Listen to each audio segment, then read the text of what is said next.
네, 수행의 향기로 물들어가는 시간 BBS 초대석입니다. 오늘 귀한 걸음 해주신 분은요. 도심 속 천년 고찰인 대한불교 조계종 봉은사 주지이자 상월선언 주지이신 원명 스님이십니다. 스님 어서 오십시오. 네, 안녕하세요.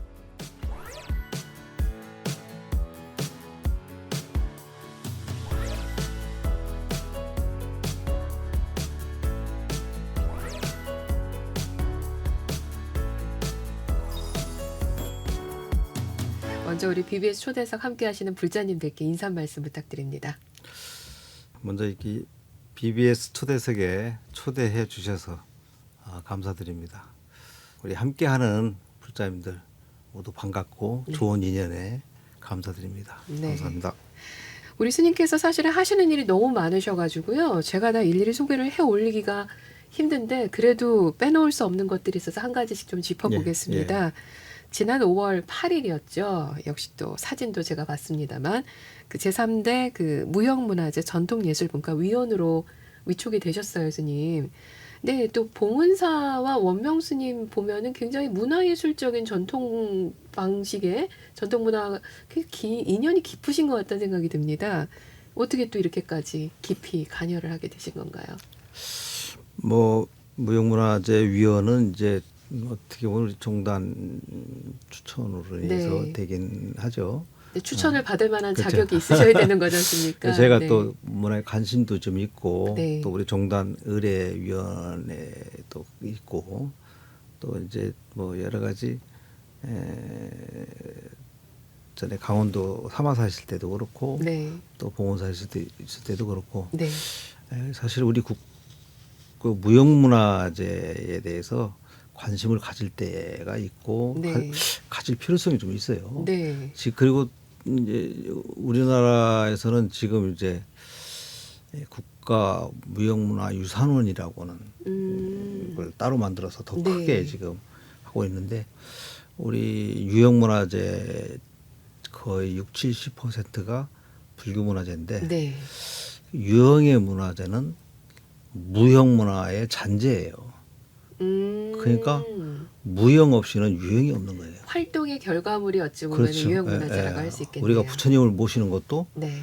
그 부처님을 모시고 어떤 무형의 행위를 하거든요. 네. 근데 그 부처님은 그 무형의 행위는 없어지고 부처님은 오래 지나면서 국보 보물로 지정되고 그렇죠. 한 거거든요. 네. 그래서 어떻게 보면 그러한 무형의 이러한 문화가 우리나라 국가 무형문화재가 138개예요. 네.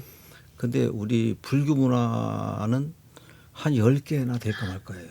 아니 우리나라 역사 속에서 불교를 그렇죠. 빼놓고는 얘기를 할 수가 없는데 그게 무슨 말도 안 되는 그래서 것입니까? 네. 그래서 내가 우리 불교는 이제 네. 유형 문화는 어느 정도 지금 하고 있고 네. 무형의 문화를 지금 우리가 신경 쓰고 좀 관심을 가질 때다. 네.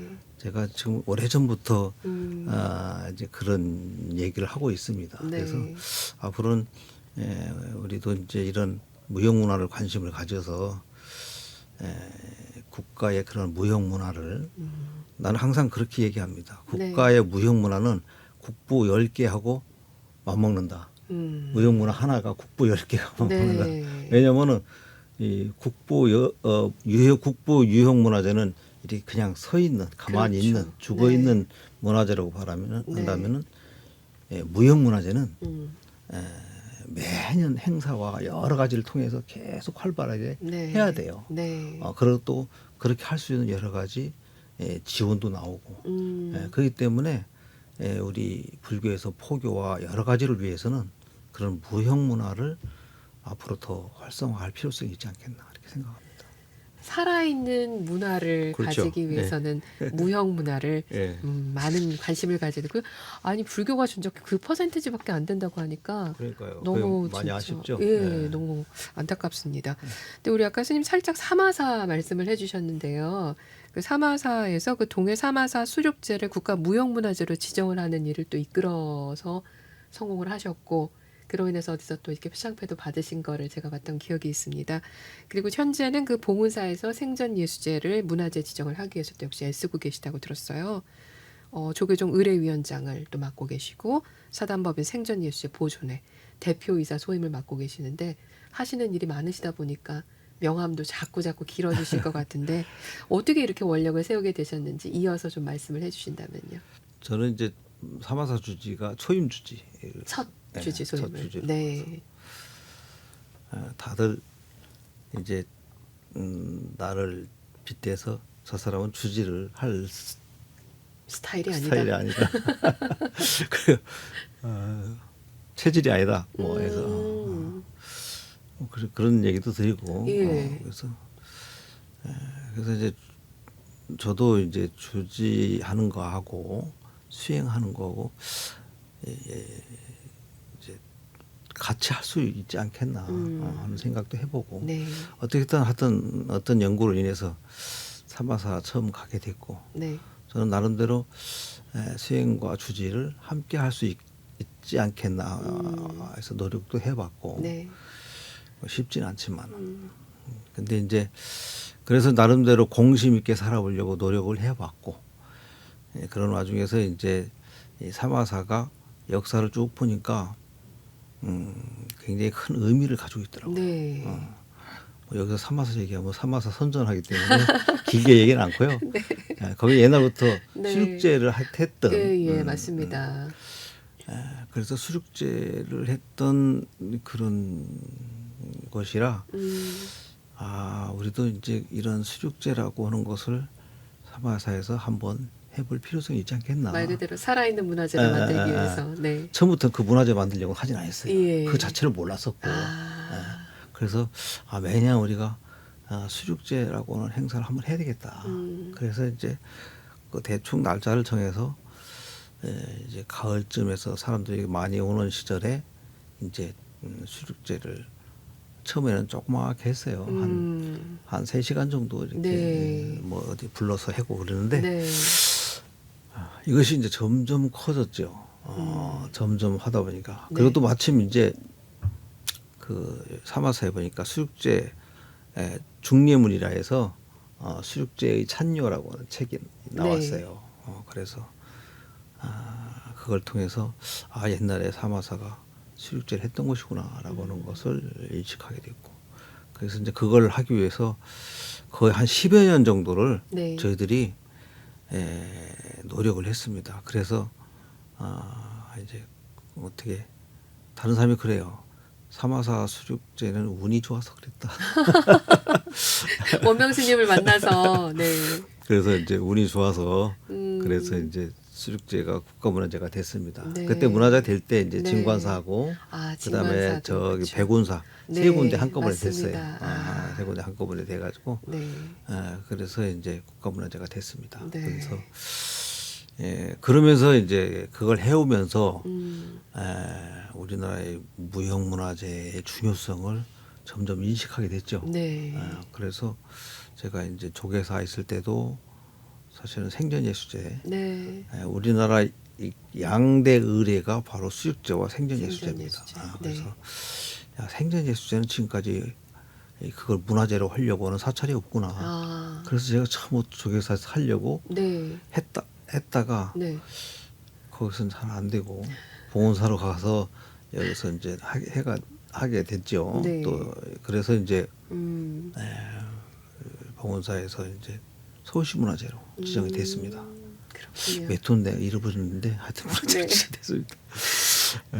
참 말씀을 듣다 보니까 사실은 이게 그 문화재여서가 아니라 말씀하신 것처럼 불교의 어떤 의례 중에서 예전에 우리 선조들이 지혜롭게 가지고 있던 기도 방법이고 발언하는 방법이었지 않습니까? 근데 그거를 이제는 우리가 전통 문화재로서 가지고 갈 수 있고 그렇죠. 네. 오늘을 되살릴 수 있는 거. 네. 수륙제 한다 그러면 얼마나 뜻이 좋습니까? 모두 모여가지고 함께하도 좋고 생전예수제 한다 그러면 너도 나도 가서 닦으려고 노력하는 또 그런 시간 아니겠습니까?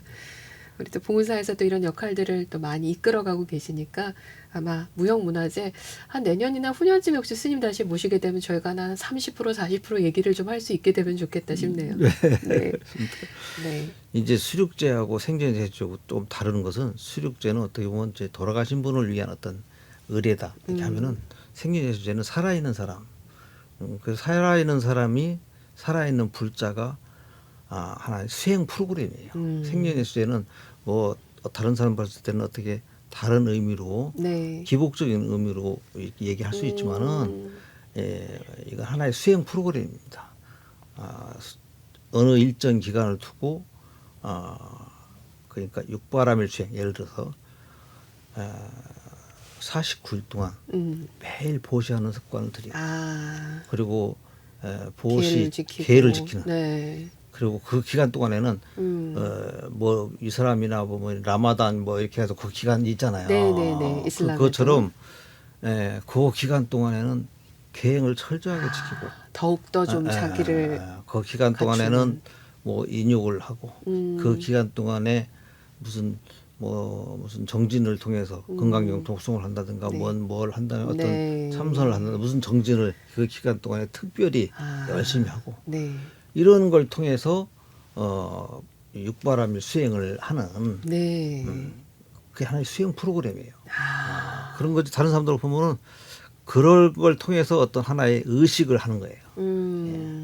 그게 이제 그 의식을 하는데 그냥 수행만 하라고 시키면은 잘 안 하잖아요. 그쵸. 그러니까 이제 그래서 의식을 통해서 함께 하는 거예요. 그래서 생전예수제는 아주 다분히 가장 불교적인 거예요. 그래서 조선시대에 그 수륙제와 생년예수제가 있는데 네.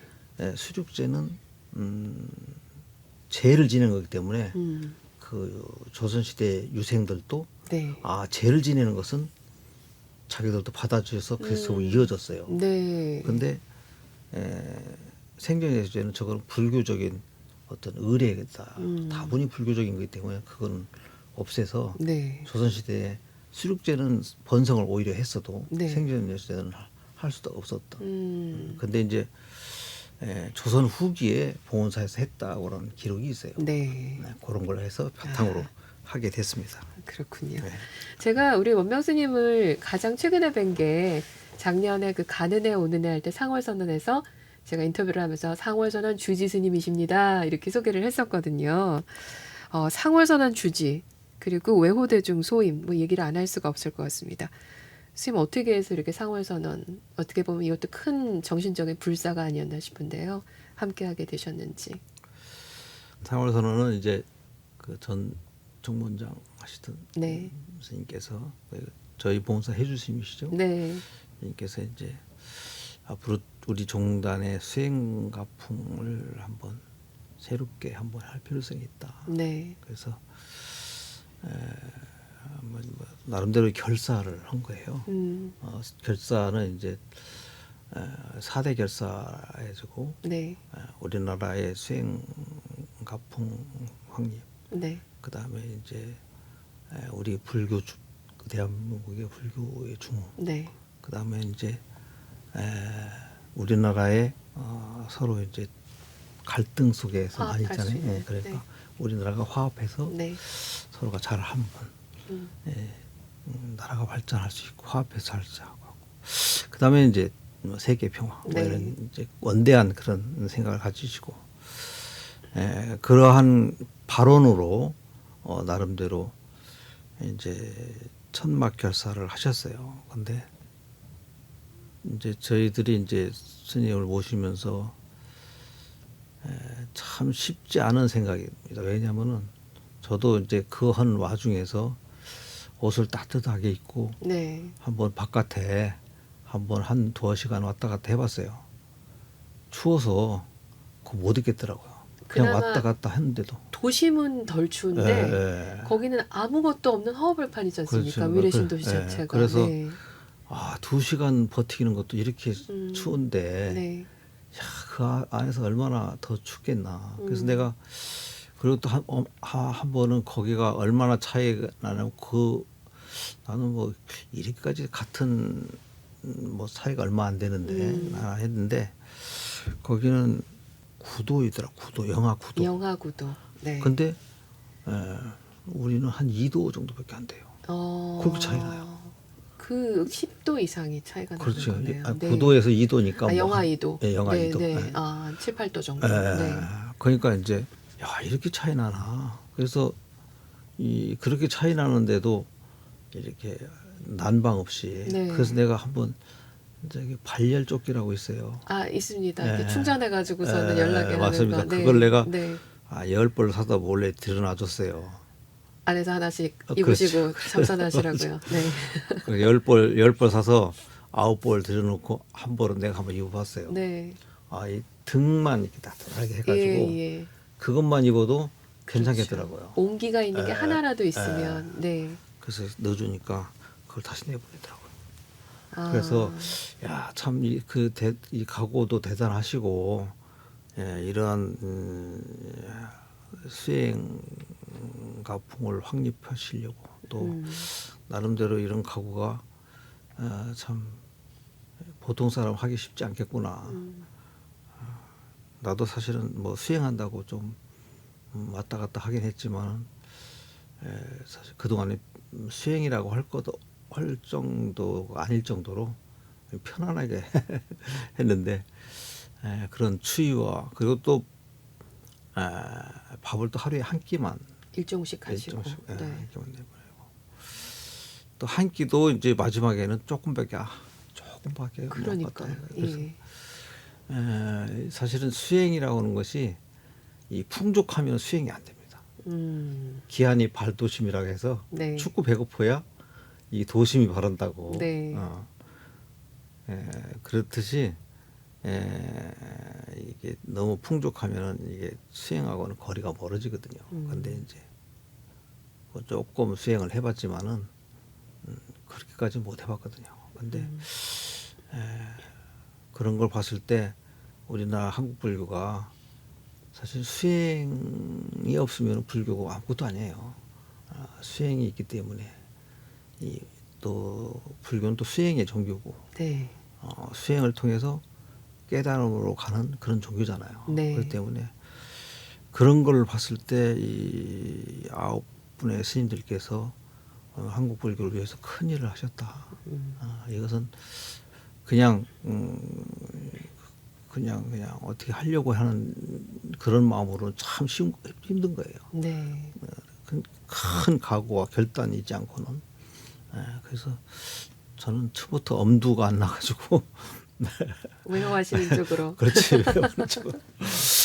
했는데 네. 하여튼 그러한 원력 그러한 것이 이제 앞으로 더 이어지고 네. 또 상월선언을 통해서 그곳에 이제 그런 결사가 쭉 이어질 수 있도록 저희들이 상월선언을 지금 지어서 앞으로 수행풍토 또 문화와 함께하는 우리 한국 불교의 수행풍토를 좀 더 새롭게 이어가는 그리고 지금 상월선언의 그 어떤 그런 결사를 이어가는 그런 것으로 지금 하려고 하고 있죠. 자, BBS 초대석 오늘은 대한불교 조계종 보은사 주지이시고요. 상월선언 주지이신 원명 스님과 귀한 시간 함께하고 있습니다. 자, 좀 더 거슬러 올라가 보겠습니다, 스님. 네. 70년대까지 가야 되나요? 우리 출가하시는 얘기. 출가하시는 얘기는 사실 잘 여쭤보지 않는 거라고 하는데 그래도 한번 어떤 인연으로 수행자의 길에 들어서게 되셨는지 궁금합니다. 출가한 얘기는 사실은 뭐 보통 스님들 얘기 잘 안 하죠. 저는 이제 처음 출가제를 건봉사를 택했어요. 어려서. 그 좋은 사찰. 내가 건봉사를 택했던 것은 내가 지도를 보니까 네. 건봉사가 네. 제일 아주 첩첩산중 같아. 그래가지고 이제 거길 찾아 목표를 삼아서 거길 갔어요. 이제 그래가지고 뭐 나는 뭐 불교를 알지 못하는 그런 상태인데도 그냥 막연하게 절에서 살고 싶은 생각에 나이도 어렸을 때인데 몇 살 때셨어요, 스님? 중학교 2학년 중퇴 정도 그럴 때. 네. 근데 이제 막연하게 이제 갔는데 이제 보니까 간성 건봉사예요. 네네. 그래서 간성까지 갔어요. 그때만 해도 건봉사는 사실 비무장지대에 출입을 할 수 없기 때문에. 그래서 내가 이제 간성에 내려서 건봉사가 어디냐니까 그 시내 저 안에를 가리키면서 그쪽으로 가라 해서 그쪽에서 걸어서 좀 갔어요. 그래서 가서 보니까 네. 그 기억이 이제 가물가물하긴 한데 네. 거기 이제 스님 한 분이 계시더라고요. 그래서 건봉사 가려고 왔다 그러니까 네. 거기서 건봉사는 저 들어가지도 못해. 그래서 아. 그때 당시에는 이제 건봉사 포교당이라고 해서 건봉사 땅을 관리하고 뭐 이렇게 했던가 봐요. 건봉사 땅이 하도 많으니까. 네네네. 그러면서 이제 그때 당시 그 스님이 10,000원을 주면서 오. 그때 10,000원이면 컸어요. 큰 돈이죠. 내 네. 돈이 한 푼도 없었을 텐데 네네. 월정사 가라고 하더라고요. 월정사로 가라. 월정사 탄화 큰 스님 계신데 네. 거기 가시라고. 아. 그래서 이제 월정사로 오게 됐죠. 그렇군요. 예. 아니 그래도 그 스님도 어떻게 보면은 어린아이 아닙니까? 근데 아니 뭐 출가를 하겠다고 왔는데 이놈 이러고서는 쫓아내지 않으시고서는 그렇게 또 노잣돈 챙겨주면서 그러니까요. 가라 저쪽으로 가면은 네가 원하는 대로 할 수 있다. 그것도 참 인연입니다. 예. 그래가지고 이제 그래서 월정사에서 가서 네. 행자 생활하다가 네. 월정사에서 상원사로 가게 됐죠. 상원사로. 네. 거기서 행자 생활하다가 음, 이제 기회를 받게 됐죠. 그렇군요. 그 행자 생활은 사실 다들 궁금해하지 않나요? 마치 그 선생님 오시면은 첫사랑 얘기해 주세요 이렇게 여쭤보는 것처럼 행자 때는 어떻게 지내셨습니까? 라고 여쭤보게 되는데요, 스님. 행자 때 내가 이제 월정사 가서 있다가 네. 상원사 올라가니까 그때가 이제 좀 초가을인가 여름인가 하여튼 이렇게 올라갔어요. 올라가는데 이제 거기서 쭉 하다 보니까 겨울쯤 되니까 겨울 안것쯤 되니까 이제 채공 보살에서 이제 반찬하시는 분 네. 춥다고 내려가 버렸어요. 아, 못 있겠다. 너무 추워서. 아, 네네. 나는 그때 이제 밥하고 음, 그 보살님은 이제 반찬하고 네. 그때 선방에 스님들이 한 20여 분 있었어요. 네. 그러니까 이제 그게 이제 나는 그래도 밥하고 하니까 채공은 별로 그렇게 안 했는데 그래도 그 스님들이 왔다 갔다 하면서 채공 같이 했어요. 네. 선방에 스님들이 네. 그때 당시 선방에 그래도 좀 어린 스님들이 와서 나도 좀 도와줘. 근데 그냥 해놓고 다 그냥 가셔요. 올라가셔요. 설거지하고 모든 것은 다 내가 해야 돼. 반찬만 만들고 그렇지. 나머지 뒷정리는 하나도 안 하고 다 널어놓고서는 야 이거 해놨다 이러고서 이제 올라들어가시는 그렇지. 거군요. 예. 하여튼 그런 기억이 납니다. 그때는 네. 뭐 어려서 그런지 힘든지도 모르고 뭐 아. 그냥 뭐 지나간 것 같아요. 그냥 스님이 되는 과정이니까 지금 이거 열심히 해야 된다. 그래서 하여튼 어. 그때는 그러면서도 낮에는 또 이제 그 부목 조사님도 그때 당시 나무로 다 뗐어요. 나무 떼는 거. 예. 그때 나무 해와야 돼요. 그쵸. 예. 예. 산에 가서 나무 네. 이제 해가지고 나무 한 짐 해가지고 와서 네. 또 그러니까 아침 준비하면 또 가서 나무 하러 갔다 나무 하러 오고. 갔다가 네. 나무 한 짐 해가지고 오고 네. 또 점심 먹고 와서 또 설거지하고 또 나무 한 짐 해가지고 이런 식으로 이제 이렇게 바쁘게 사셨네요. 그렇죠. 정말. 네. 그렇게 행제 생활을 제가 보낸 것 같아요. 그때는 뭐 기도 정진이나 뭐 이렇게 부처님 제자가 되는 방법에 대한 거 이런 공부보다는 그냥 하루 종일 정신없이 몸으로 이제 수행. 저는 이제 월정사에서는 연부를 해라 해서 네. 그래서 이제 상원산 선방이잖아요. 네. 상원사 부뚜막에 앉아서 이제 이렇게 부직갱이 이렇게 두드리면서 목탁 내리듯이. 두드려서 하는데 네. 그 저기 뭐야 그 선방에 스님 한번 내 뒤통수를 탁 치면서 네. 선방에서 이게 뭔 지랄이야. 아니 그런 심한 말씀을. 네. 그래가지고 혼나가지고 네. 그뒤부터 연부를 안 했어요. 그래가지고 연부를 안 하게 되더라고요. 또 사찰마다 어떤 그 수행 풍토가 있으니까. 그러니까 선방에서 연부를 하지 못하게. 네. 그때 하여튼 그랬어요. 그래서 그러니까. 근데 이 연부는 사실은 행자 때 다 외워야 되는데 그래서 내가 천수경도 다 못 외웠어요. 그때 당시에. 그때 못 외워지다 보니까 네. 행자 때 못 외우니까 네. 잘 외워지지가 않더라고요. 하여튼 그랬습니다. 그런 예, 일도 예, 있으셨군요. 예. 아, 수행 풍토가 그렇게 또 월정사, 상원사가 그렇게 달라서 좀 다릅니다. 맨 밑에 있는 입장에서는 좀 많이 어려움이 있으셨을 것 같아요. 네. 그리고 이제 삼위계를 구족하신 다음에 그 해인사, 범어사에서 강원 수행하시고 또 용주사, 불국사, 봉암사, 통도사 유명한 사찰은 다 나옵니다, 스님. 예. 뭐 조금씩 이렇게 정진 수행하시는데. 네. 뭐 수행이라고 그때 당시에는 뭐 수행이라고 보다는 당연히 하는갑다 하고 그래서 참 수행 얘기만 나오면 항상 제가 좀 많이 부끄럽습니다. 그렇게 제방선언 다니실 때 뭐가 제일 즐거우셨습니까, 스님? 스님들이 선방에 다니는 스님들이 가장 즐거울 때가 뭐냐면은 해제 때가 해제 날이 제일 해제 즐거운. 방학할 때 제일 좋은 것처럼. 해제 날이 가장 즐겁습니다. 그러네요. 그러니까 네. 정진하는 것도 필요하지만 사실은 그것을 다 해서 다 했다라고 마음에 뭔가 맞습니다. 자유로움이 느껴질 때. 그리고 이제 보면은 가끔 저희가 이렇게 언론이나 이런 데서 우리 원명 스님 또 은사 스님 말씀을 가끔 듣게 되는데요. 어떤 인연이신지 또 어떤 분이셨는지 말씀 부탁드립니다. 은사 스님은 이제 그래도 60년대, 70년대, 80년대까지 그야말로 이제 정단 정치를 하신 법명을 조금 소개해 주세요. 능해 스님이라고. 예. 능자에. 능해 스님은 근래 스님들은 잘 모르던데 네. 옛날 분들은 뭐 다 하면 다 아시는. 네. 그래서 저는 항상 같이 안 살았어요. 항상 나는 이제 제 방에 이렇게 쭉 다니고 선원에서 수행하고 계시고 스님은 이제 중앙에 이렇게 어른께서는 계시고. 바쁘시고. 네. 그래서 그러다 보니까 이제 서로 만날 일이 별로 없죠. 나중에 이제 스님께서 연세 드시고 네. 또 몸도 약해지시고 또 병도 얻으시고 할 때 제가 모시고 살았어요. 근데 이제 뭐 중간중간 뭐 모시고 이렇게는 했지만은 네. 저희 스님 같은 경우는 제가 어려서 만나가지고 저를 많이 아끼고 좋아했어요. 그건 알지만은 네. 이게 같이 사라지지가 않더라고. 또 스님도 어떠한 절에서 계속 네. 주석하고 하는 것이 아니고 네.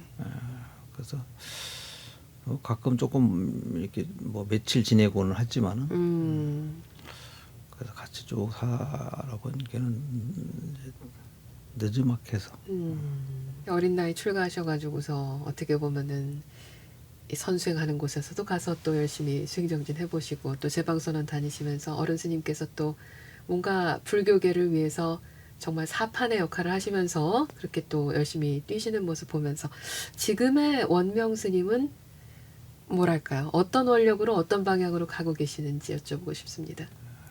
이제 이런 포교나 이런 행정을 하면서 수행하는 것이 쉽지 않겠다라고 하는 생각을 하지만은 한편으로 생각하면은 수행이라고 하는 것이 중의 법도에 맞게 또 부처님 말씀에 맞게 이렇게 살아가는 것이 이게 수행이 아니겠는가 이렇게 생각해 볼 때도 있어요. 네. 뭐 옛날 큰 스님들 얘기하는 것이 수행이라고 하는 것은 살아가면서 바르게 살아가고 또 살아가면서 어디에도 집착하지 않고 어디에도 머물지 않는 그런 삶이 수행이 아닌가 뭐 이런 네. 막연하게 생각도 해보지만은 그러나 이제 선방에서 이렇게 참 치열하게 수행하시는 스님들에 비하면은 많이 부끄럽고 또 그러한 스님들을 저희들이 잘 애호하는 것이 그 나의 역할이 아닌가 생각을 합니다. 그래서 저는 뭐 나도 이제 뭐 보통 어디서 어떻게 하고 싶다 하자는 저는 네. 이제 저희 순망은 어디 다른 어디 조그만 절에 가서 뒷방에 하나 얻어서 네. 평생 살고 싶은 네 그게 내 여망입니다. 지금 아마 맡은 중책들이 워낙 많으시기 때문에 그런 부분들도 하나하나 해가시면서 순간순간 사람들이 그러지 않습니까? 본분으로 돌아가고 싶고 본분사로 또는 가끔 떠나고 싶기도 하고 우리 엄마 원명 스님께서 생각하시는 본분사는 조용히 수행하면서 조용히 어떻게 보면 잊혀진 듯이 나를 돌아보면서 사는 것, 그 부분을 말씀하시는 게 아닌가 그런 생각이 드네요. 맞습니다. 네. 그 수행자의 뒷모습은 항상 멋있어야 된다, 당당해야 된다. 저희 또 불자들은 그런 얘기를 합니다. 스님 말씀처럼 가장 안심하고 수행할 수 있는 여건들을 우리 또 이렇게 역할을 맡아서 하시는 스님들께서 해주시는 거고요. 그 또 수행하시는 분들은 또 모범을 보이기 위해서 열심히 수행하시는 거고, 우리 불자들은 그런 또 수행하시는 스님들과 그 환경을 만들고 아주 바르게 갈 수 있게 이끌어주시는, 만들어주시고 발전시켜주는 스님들을 보면서 또 힘을 받아서 따라가고 그럴 수 있는 게 아닌가 그런 생각이 듭니다. 네. 네, BBS 초대석 오늘 원명 스님 모시고 귀한 시간 함께하고 있는데요. 이번 코너는 사랑하는 벗에게라는 그런 코너입니다. 스님, 내 인생의 한 사람 또는 한 줄은 무엇입니까? 제 인생의 한 사람은 바로 제 도반인 성만 스님. 성만 소개합니다. 스님이요. 네. 예, 왜 인생의 한 사람으로 지금 생각이 나셨나요? 이 스님은 이제 저와 다르게 평생을 선방에서만 수행 정진한 스님이고, 네, 저와도 함께도 이렇게 제방 선원에서 수행을 해왔고, 이 스님은 이제 근자까지 이렇게 수행 정진을 열심히 하던 스님인데, 네,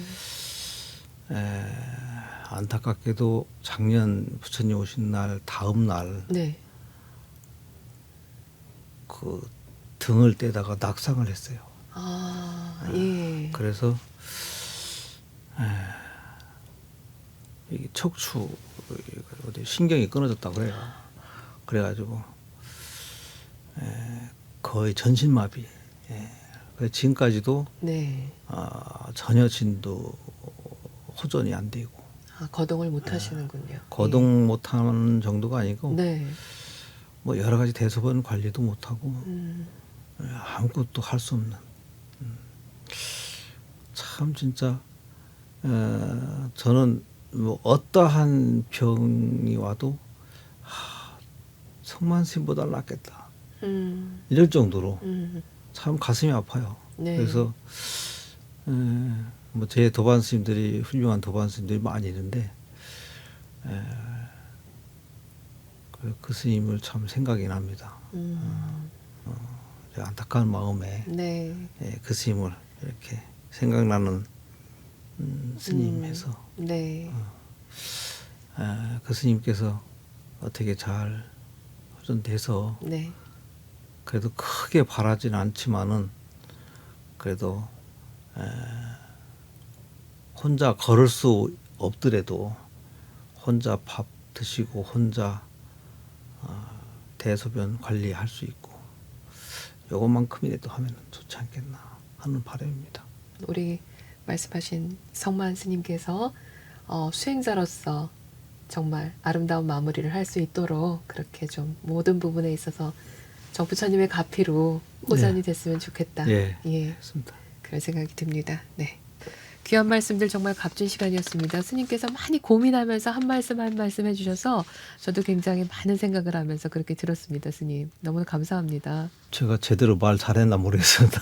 아유, 너무나 잘 들었습니다. 그래서 저는 이런 거 잘 말을 못해서 네. 안 오려고 자꾸 애를 많이 썼는데 아유 저 직접 찾아와서 하는 바람에 네. 스님 마지막으로 저희 불교 방송과 BBS 불교 방송의 만공의 공덕주님들 또 계시거든요. 예, 좋은 덕담 한 말씀 부탁드리겠습니다. 저도 초창기부터 이 만공의 공덕주로 그러시군요. 네. 만공의 공덕주가 되면은 제일 좋은 것이 매일같이 부처님 말씀 문자로 저희가 문자로 보내드리죠. 받아봅니다. 네. 내가 부처님 말씀이 항상 매일같이 보면서 나 자신을 한번 되돌아보게 되고 부처님 말씀을 항상 생각하게 됩니다. 굉장히 큰 우리 불자로서의 큰 지침이 됩니다. 아마 이제 불자로서 살아가는데 그 부처님 말씀의 그 길이 굉장히 큰 도움이, 저도 또한 큰 도움이 됩니다. 네. 사실은 이제 저도 포교를 위해서 열심히 노력한다고 하지만은 네. 참 쉽지 않습니다. 그렇죠. 근데 최고의 포교사가 바로 불교 방송입니다. 포교는 바로 불교의 생명이에요. 불교의 생명이 쭉 이어가려면 바로 이런 불교 방송을 통해서 불교 방송이 잘 번성하고 그리고 또 많은 사람들이 불교 방송을 듣고 함으로써 그게 자연적으로 포교가 되지 않겠나 생각합니다. 그래서 불교 방송이 잘 돼야 우리 불교도 잘 되고 그래서 우리 불자님들 망공의 후원을 통해서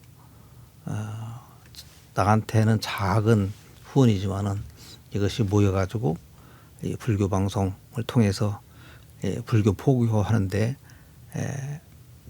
그야말로 큰 일을 하지 않겠나 생각이 되십니다. 우리 망공의 후원 많이 해주시기 바랍니다. 감사합니다, 선생님. 네, 오늘 봉사 주지이신 그리고 상월선언 주지이시고요. 제가 다 그 소임을 다 한 번에 다 말씀드릴 수 없을 정도로 많은 일을 불교를 위해서 하고 계시는 우리 원명 스님 모시고 귀한 말씀 들었습니다. 스님 너무나 감사드리고요. 예.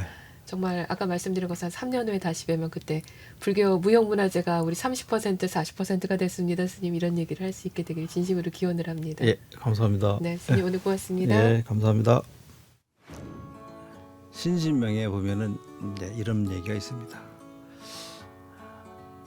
지동기지하면 지갱미동하나니 이런 말이 있습니다. 이 말은 지동이다 그러면 이제 움직이는 것을 멈추면 기지 멈춘 대로 돌아간다. 이 말은 무슨 말이냐면 우리가 이제 금강에 보면 응모소주 이생기심 응당 머문 바 없이 그 마음을 내라 이렇게 하지 않습니까? 근데 머문 바 없이 그 마음을 내야 돼요. 어디에 집착하지 않고 어디에 분별하지 않고 그 마음을 항상 내야 하고 머물지 말아야 되는데 머문 곳으로 돌아가게 되면은 말이에요. 먼 곳으로 돌아가게 되면은 다시 지갱미동하는 그러니까 머문 것이 다시 움직인다. 뭘 어떻게 움직이냐? 바로 번뇌망상으로 움직인다. 우리가 머문 바 없이 그 마음을 내야 되는데 집착하고 분별하고 머물게 되면은 이제는 다시 번뇌망상으로 이렇게 움직이게 된다. 내 마음이. 그 전까지만 해도 내가 수행을 통해서 기도를 통해서 어떤 걸 통해서 내 마음을 어디에 집착하지 않고 머문 바 없이 그 마음을 냈다면은 그 마음을 계속 내야 되는데 그렇게 내지 않고 그것에 어떤 것에 다시 한번 집착하고 분별하고 머물게 되면은 다시 번뇌망상으로 끄달리게 된다라고 하는 것입니다. 그래서 신신명에 그런 말씀 드리고 싶습니다. 감사합니다.